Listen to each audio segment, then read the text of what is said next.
ისრაელის 12 ტომის სახელები, რომელიც ჩვენ ვხვდება, ესეც დაავადების წინში არის. პირველი ძე იყო რეუბინი თქვენი ცით. მაშასე დავიწყოთ. რეუბინი დაინახეძე. სიმონი უსმენს. ლევი ეწებება.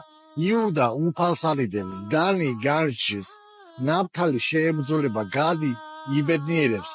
აშერი ინათლებს. ისაქარს ექნება ჯილდო. ზებულონი დაიმკვიდრეს.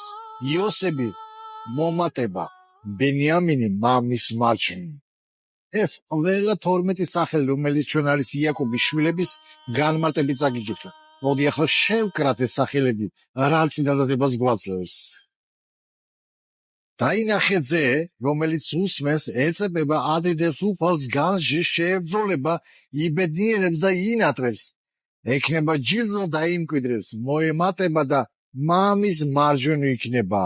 ამ ისრაელ ხაი. მამის მარჯვნივ ვინ დაждდა? იესო ქრისტე. და ვის გეგმავს მამის მარჯვნივ დაждდომას მომავალში? ჩვენ ყველა იესოს მორწმუნეები გავждებით მამის მარჯვნივ. ეს არის მიზანი, ამიტომ ამბობს პავლე მოციქული, რომ ის არის ყველაფრის საწყისი. მაშას ეს იყო ჩემი ბონუსი, გაკვეთილი ბონუს ვიდეო სწავლება, რომელიც ვფიქრობ თქვენ ძალიან მოგეწონება და ამ ვიდეოს მიზანი იყო, რომ თქვენთვის დამენახებია ის ორიგინალური ენის სიღრმე ბიბლიაში, რომელიც არის და რომლის ცოდნა ჩვენ გვაძლევს ძალიან დიდ ინფორმაციას და გვაჩვენებს იესო ქრისტეს თუ რაოდენ დიდებულია იესო ქრისტე, რამდენ დიდებულია ჩვენი უფალი და რაოდენ დიდებული მომავალი ებრაელები ამას ოლამობას უძახიან, მომავალი ცხოვრება, მომავალი სამყარო.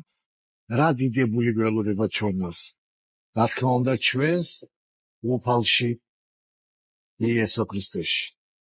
მაშასე ილოცეთ ჩვენზე, ვისაც გოჩიდგო მაგინდა ფინანსურად რეკვიზიტები და ამ ვიდეოს ქვემოთ იქნება.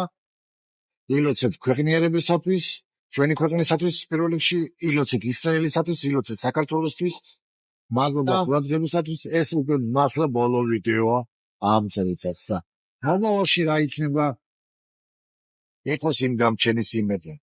ბიზრათ ჰაშემ.